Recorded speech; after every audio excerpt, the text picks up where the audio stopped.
Welcome to the revolution in the airwaves. It's The Cure with Scotty and Sully, where we don't just talk about the medical industry, we transform it. This is The Cure with Scotty and Sully, where we don't just cover excellence, we create it. Hey everybody, welcome to The Cure with Scotty and Sully. We have one of our closest friends in the industry today, which these are always fun when we have a friend on, Mr. Jack Moran, who's managing partner at MTMC. Jack, welcome to the program, and we look forward to hearing all of your wisdom today, bud. Wisdom, great. No, thanks for having me, fellas. Appreciate it. Looking forward to it. What part, you travel all the time, what part of the world are you in? I know you said you're in a hotel lobby right now. It looks like an MTMC office, but you said you're in a lobby. So where are you, bud? South Carolina. Your neck of the woods. It's good. Really? Where? Hilton Head. Oh, you're on holiday. No, I'm not on holiday. I'm out trying to make a living. Hey, for those 150 MTMC reps out there, Jack's on holiday. FYI, that's why these are awesome live. You can't change it. Jack, just to kind of start us off and talk a little bit to the audience, you've had a long, wonderful career in the industry. Tell everybody kind of where you started at, how you came up, and how you ended up as managing partner at MTMC. Sure. So I started right out of college working for Bill Sparks. And at that time, it was MedTech Associates. And Bill was trying to expand his footprint of independent reps across the country and had an opening in Boston. At the time, he didn't have as many product lines in the Northeast. He had one product line called Sealskin, which was a lotion you put on your hands, and it protected you from latex gloves that had powder in them. The allergies from latex gloves. So that's before television, I think. Yeah. So it was the early 90s. The demo was fairly interesting. You poured pool acid on your hands after you put the lotion on, which yes. And that was the demo. You could pour muriatic acid on your hands with this stuff and never feel any of it. So relatively successful product line. So that's what I ran around with for a couple of years under Bill's guidance. Is that why you now have an arm growing out of your neck? I spilled some of it in Tom Spellman's conference room one time demoing it. I don't suggest doing that. Not good. Burns a full hole in the carpet. Back my first line was HealthLink, and we had CitraGuard, which was to clean disinfectant, tables or whatever. And the way Doug Barrow would demo it to prove that it was non-toxic is he would spray it in his mouth. No way. I'm like, yeah, I'm not doing that, buddy. Oh, that's a classic. Hey, I want to talk keep going though, Jet. Yeah, keep going. I want to learn more. So after that, I went to work for MedCare, was founded by a guy named George Soudier, and it was more of a New England-based independent group, and he had a few more lines than Billy did. So I ended up joining George and worked there for ever since. Eventually bought George out, kind of expanded the footprint of MedCare. Dennis was doing the same thing with MedTech after Bill got out. The two of us were at a lot of things together, a lot of meetings together, and formed an alliance. Instead of trying to take over more geography from each other, we decided to align with each other. And 14 years ago, we formalized it under MTMC. Yeah, I can't believe it's been 14 years. So that blows my mind. Crazy. Yeah. Crazy. So Jack, who comes to you? What gap were you filling? And of course, George was filling it. Bill, he went on to have a lot of lines, but there's a reason you exist. What is it? One of three reasons, always. So it's a large manufacturer in today's world who comes that's got an underserved market. So it could be surgery centers, it could be long-term care, because we have the continuum of care covered. So it could be surgery centers, it could be long-term care, it could be primary care, it could be a specific department in the hospital. And then the other reason some of the larger manufacturers come is they've got legacy product that they don't want their existing sales team necessarily spending time on, but they don't want to lose market share. And then really 60% of our business, though, is still companies that just need more feet on the street. They need more bandwidth. They need us to help commercialize the business. They have some sales resource, but adding us to it, really helps get their mind share with distribution and with end users. Yeah. And I'd say the beauty of you guys, Jack, is your guy goes in with a distribution rep, which I want to talk about that a little bit, but you go in with a distribution rep to talk about X, and they're able to bring up a handful of other things for some smaller manufacturers, maybe that might not get an audience if it wasn't for your team going in and helping to pitch them. Yeah, we say that often. It's great to have the big suppliers in our portfolio. They give us tons of access. They certainly make us run our business better than we would on our own, being an extension of Baxter or J&J. But they're also really good at math. They have a pretty good idea of where the comp's going to fall every year, which is fair. But it's the variable comp comes from those smaller supplier partners that we really get access for them. We get them something that would be very challenging for them to get on their own. Yeah, for sure. How about speaking of that, how much time are your guys spending like in the field actually doing old school kind of ride days versus how much are they just on their own calling on end users? They're in the field a lot. I mean, that's really come back, thankfully. I'd say over the last couple of years, it's pretty close to the same pace it was, back before the pandemic. That's great to hear. It's less ride days. I think the distributors today, one of the challenges they have is they're managing so much volume. I think your typical, channel rep is managing 5 or 6 times the volume that they once did, which makes it difficult to get out and do those, product driven ride days. There's a lot of strategic meetings with them, though. There's a lot of going to breakfast, going to lunch, meeting them at a specific account. And cold calling just randomly on a doctor's office in today's environment's pretty challenging. But having appointments teed up through distribution is really, so we end up in front of end users still through the channel. The channel still creates that opportunity for us, for sure. Yeah. I figured that was probably still the case. I can't imagine doing one-off doc calls, but once you have a distributor rep that's got 10, 15, 20 years of experience and relationships, having them tee you up helps you get in there and then go in and not only grow your sales, but grow their sales as well. Yeah. They just have less time to go in and do that, right? I mean, based on that volume they're measuring or managing, they just don't have that time or capacity to do that like they once did, but they still hold the keys to the access. I tell manufacturers all the time, it's like, you may not think they'll move, they can gain you market share, but I promise you they can move your market share if you agitate them in any way, shape, or form. Yeah, that's true. For sure. Hey, listen, Jack, you get a lot of smaller companies too, new technologies or folks who maybe were recently funded, and they reach out to you because they need a sales team, right? They've got a choice to make. Maybe they got some private equity money and they can hire 5 people, or they come to you and they get 150. So you have to say no to a lot of people. So what advice would you give one of those manufacturers when they come to a company like yours, how to pitch themselves? Why would you want to partner with them?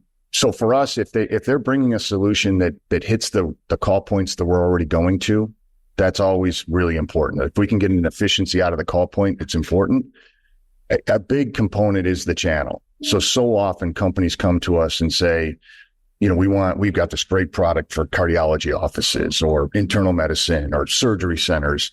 And to sell their product line, it has to be set up and go through the channel. And we can't go around that because everything we're doing is going through the channel. So that's the biggest challenge I see is, hey, if you can, when we'll help them get set up in the channel, we can help drive your business if the call points align. But many, when you're smaller like that you got to be patient. My advice to them usually is you got to work the system. Yeah. Yeah. Well, Scotty, this was years ago. I mean, this was probably, I don't know, maybe 10 or so years ago. I think you probably had it down at MDSI, the distribution insights meetings, which I thought were amazing, right? Because you brought in, you had the J. Keens, you had the McKessons, you had the Shines. So you had all the distributors, and then you had the manufacturers who are always wondering what's in the brain of those distributors. How do we stand out? Which certainly, I think the 3 of us could understand that companies like Welch Allen and Midmark, there's some names who sort of cracked the code a little bit. Yeah, they get it for sure.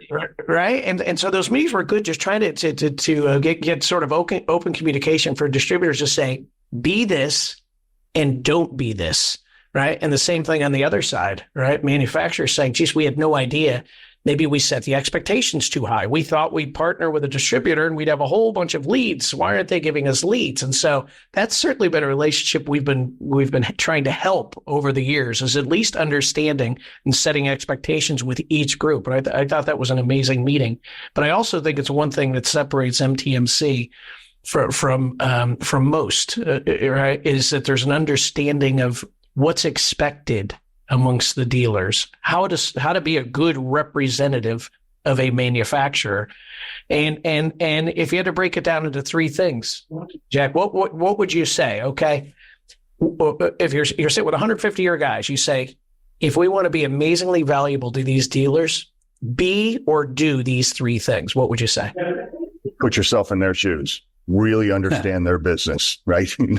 Absolutely understand their business, how they're compensated, exactly what they have to do every day, right? I think often it gets underestimated. I mean, a lot of these distributor reps are managing a $10 or $12 million business. I mean, that's a lot. Huge. They wake up every day with so much coming at them.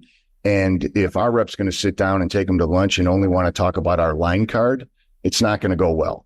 It's not. You've really got to put yourself in their shoes, understand, and then from there you build that trust, and they'll start to, because the other stuff, if we don't do the other stuff, show up on time, be knowledgeable with the products, be able to demo and in service, we're never going to get the trust. Those are given. You have to be good at that. Taking the time to understand their business is not a given. People just don't take that time, and if you do, you'll get rewarded for it. Yeah, I think, Jack, to that point, I think it's understanding their business, understanding how they're paid, how they're compensated.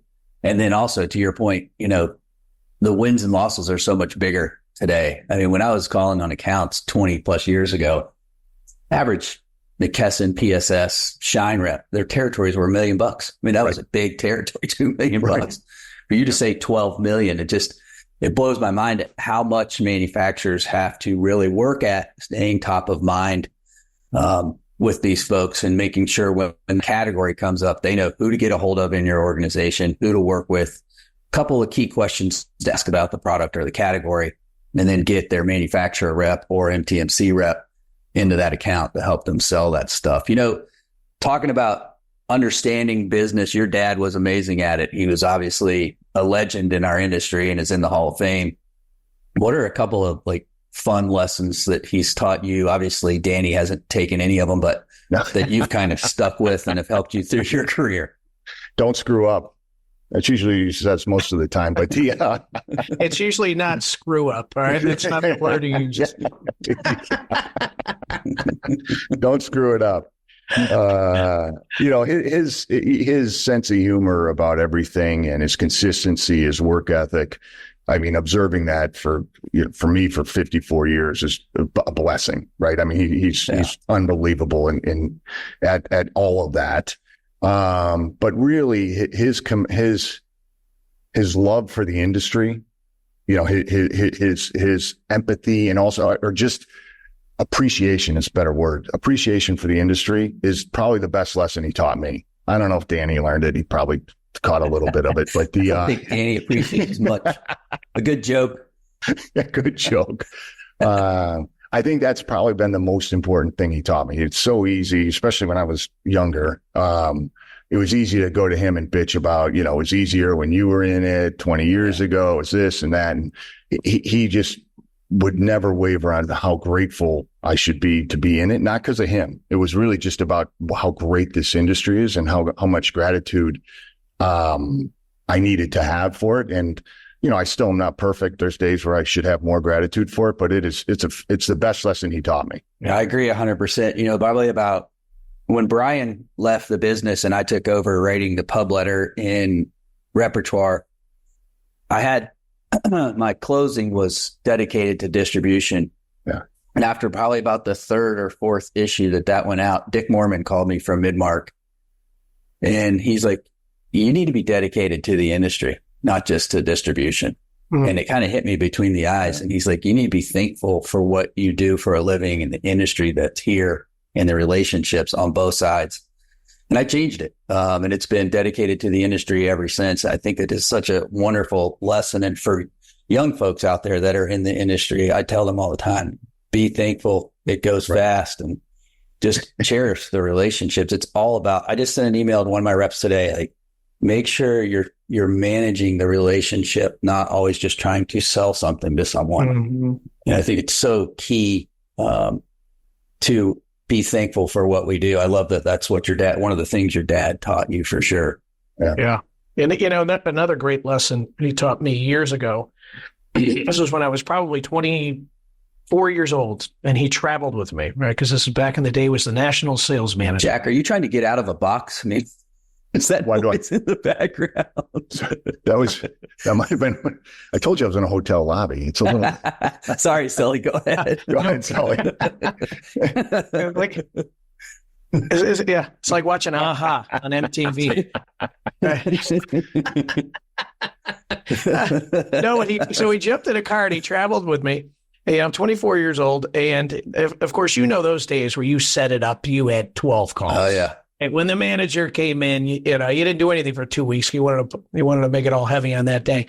And we stopped by a distributor. It was Brown's Medical. And of course, I had a great relationship with Brown's Medical. And so I went in there and I went to customer service, people in shipping, because I just wanted John to know that I show up. But then we get out in the car, and of course, he has to do his coaching lesson. And he says, so what was the purpose of that call? And he wasn't being jerky. Right? It was like, well, all right, so what was our objective? And I said, well, I just want to pop in, you were in town. And he said, well, okay, so what was the purpose of you bringing me in there? I said, well, because they thought they'd like to see you. He said, well, why would they want to see me and you? And I said, well, he kept digging. He kept asking these questions of me that forced me to have more clarity on what is my objective when I walk into a distributor. And so we talked a little bit about going to lunch in our conversation here, going to lunch, going to breakfast, going to Starbucks, whatever. But you have to have a purpose when you do it. So John was very purposeful in what he did. Now, it's not like we're always trying to get an order. Sometimes we're just doing it to get someone to say, yes, we're grateful for the relationship.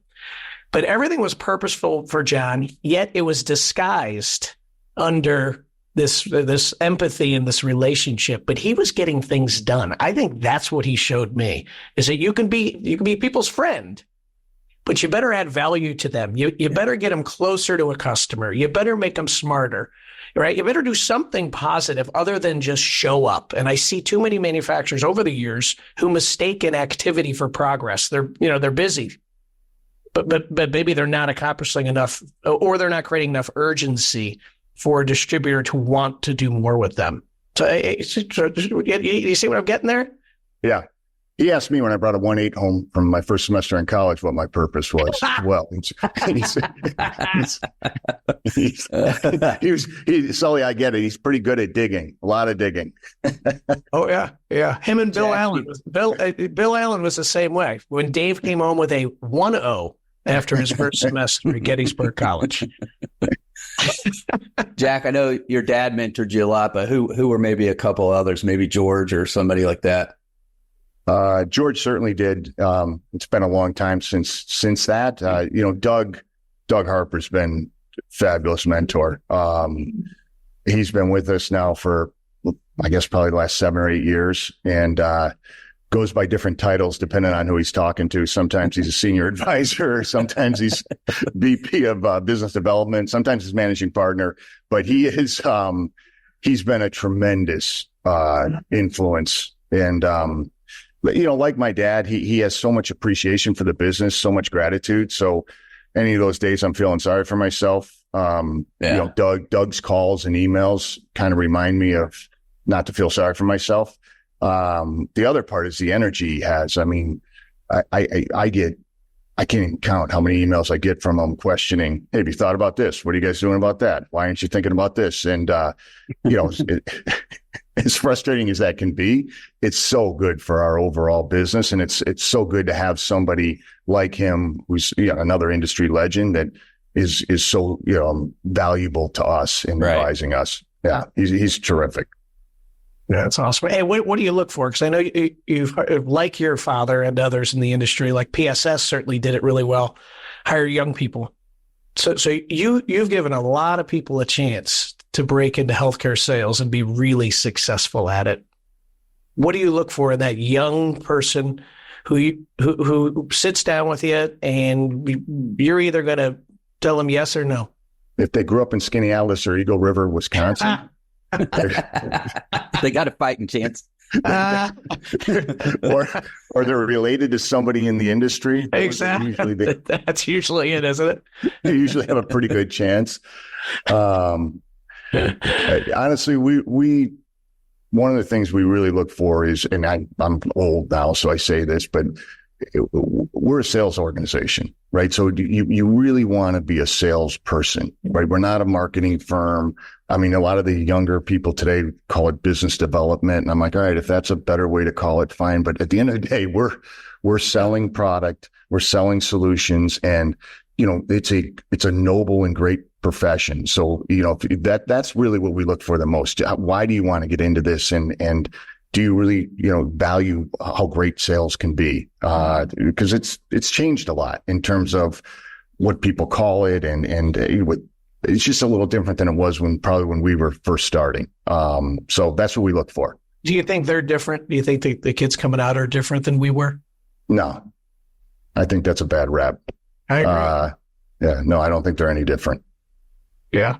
I think they all want to be successful, and, you know, as you just mentioned change there, Jack, obviously our industry deals with change. I feel like it's every 6-8 years. I mean, when I first got in, it was Hillary Care and HMOs, and then followed by the .com era where everybody thought, oh, we're not going to have distribution reps anymore. And that was a big scare in the 2000s. And then Obamacare, which freaked everybody out with the medical device tax and how reimbursement was going to change. And now we're kind of seeing these, we call them CHPs, corporate healthcare providers, popping up. You know, with Obamacare, you saw so many physicians flocking to the IDNs and health systems, and now you're seeing them go to these corporate healthcare providers. And, you know, how are you guys adapting to that, and what kind of changes are you doing to kind of get your mind around that and help your reps get their mind around it? So we've really had to expand in other selling resources.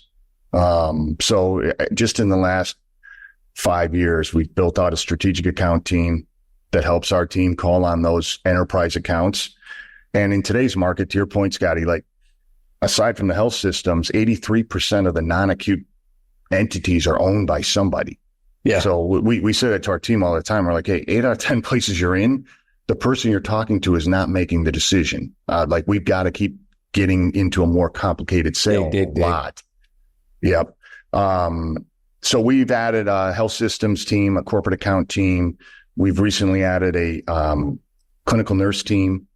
We've added inside sales. So again, the power is still at the field, day-to-day, relationship day-to-day, being able to demo an in-service product.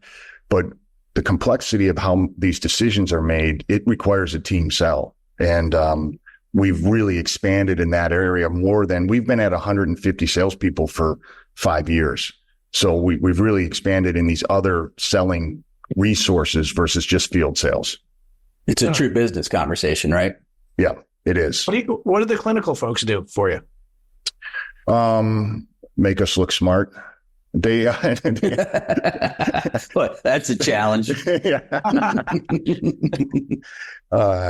You know, especially in the acute care environment, when we have an in-service or a trial probably a bit better term. If you bring an RN into that, it changes the whole probability of that going better. And that's not against our sales team or anything. It's just they talk peer to peer. There's immediate credibility on it. So it's really helped us, and it's helped us with access. You know, there's no mistake. Getting access to the acute care market today is as challenging as ever. And if you can stack hands with a nurse on that, your access goes up. Yeah, it's smart. Pritch says I have a young nurse. I've got a young nurse down in Florida looking for work. So if you're interested, send her our way. Oh yeah. A buddy of mine calls yesterday. He's like, hey, she's a nurse now. She wants to be in sales. the three of us get a lot of those conversations, right? Yes. We get hit every day by one of those. And so we certainly try to help, which I also think is great about our industry. We all help each other, right? And we do help the kids. How many kids, sons and daughters, have we helped the folks trying to get in the industry? And I hope they do the same thing for the next generation, right? Because Sully, back in, like 2005-ish, I really helped Jack out by training probably his best salesperson to date, getting him just off of the teat and out to a territory making a living. And who scoops in and snags him up and puts him in a territory in New Hampshire? Didn't he win the President's Cup? Didn't that young man win the President's Cup? No, I'm talking about Luke Murphy, who he stole from me about Murphy. 20 years I thought you were talking about your boy. No, he got mine too. I spent 25 years getting him to where he was. Luke, I only spent 2. So yeah, I help him out. I help him out a little bit. Luke was fairly productive for us. That was a good win. Yeah, you think. That's funny. All right, so let's do this because you've given us a lot of time. You're down in Hilton Head. You're either golfing or you're taking someone to lunch. Scotty, what do you say we take it away with a little rapid fire? A little rapid fire action? Yep. Absolutely. Yep. I'll start us off. Take it away. Jack, why in the hell MTMC? Why not MCMT? Sounds more like a bank. MTM sounds, like we're some sort of professional fund. I think it was because you were scared of Dennis's hockey fighting skills. There's probably some truth to that as well. All right, next question. Is it true? Scotty told me that you might really have a cash bar at your national sales meeting. True or false? First time this year, won't be coming back. Not our best decision. He's gotten more grief from me over that than just about anything. Taking a beating more than that. Luke, even. Hey, when let's keep on Luke. When Luke reads a book, do you think he really reads it or just kind of looks at the pictures? I think we have 4 or 5 guys from Siena. So I'd have to go back and look. I think it took, I think it took him 5 years to get through there. So it's probably pictures. Hopefully they're not all in the same pot. No, we spread those guys out. We spread them out. All right. Who's a better closer, you or your brother? Ask Danny. Just ask him. He'll tell you. He'll tell. Just ask Danny. Come on. All right, last one for you on Friday. No lack of confidence there. But Friday afternoon, you've been working all week because we all know you get up at 5 o'clock in the morning and start your day, that's true, folks. He does that. What's your go-to? A glass of wine, bourbon, gin and tonic? I don't know if you're allowed to drink gin and tonic as a Moran. What's the go-to? Red wine. A lot of red wine. Nice red wine. Yeah. Jack, I appreciate you, man. This has been a wonderful conversation. Sully, you want to close us out? Yeah. Again, thanks. It was so good seeing you at the Hall of Fame. That Scotty put on a hell of an event. I know how much work Scotty put into that thing. And, I hadn't been there in a few years, and it just blows you away every time when you see so many of your friends who've gone on to be successful in the business. And then you see, even us talking about Luke right now, it's comical to me because I remember him as a kid, Yeah. And to see them all in a room, like all these generations, I mean, some of them are almost dead. I'm not saying your father, but it was so cool seeing you. And MTMC to me is one of the great brands in the industry. And 100%. And so keep it up. Keep it up. We're excited to see where you go and where can people learn more? Maybe they've got one of those legacy products and they're not doing too well this year and they need the first class team. 150 person sales team. And where do they learn more? They can contact me directly, but mtmchealth.com is our website. But just call me. I talk to suppliers all day long. That's awesome. I love it, Jack. Hey, guys, thanks for having me. Yeah, we hope you enjoyed the show. Hey, be sure to check us out. Spotify, YouTube premieres. We're all over the place. And our goal is to give you the knowledge and skill that you need. Apple. Repertoiremag.com. Wow. That's it. We're everywhere. Media Jack. moguls. Yeah, media moguls. Thanks, guys. All right, Jack. Take care. Have a good day, bud. Take care. All right. We hope you enjoyed The Cure with Scotty and Sully. We'll see you next time. See ya.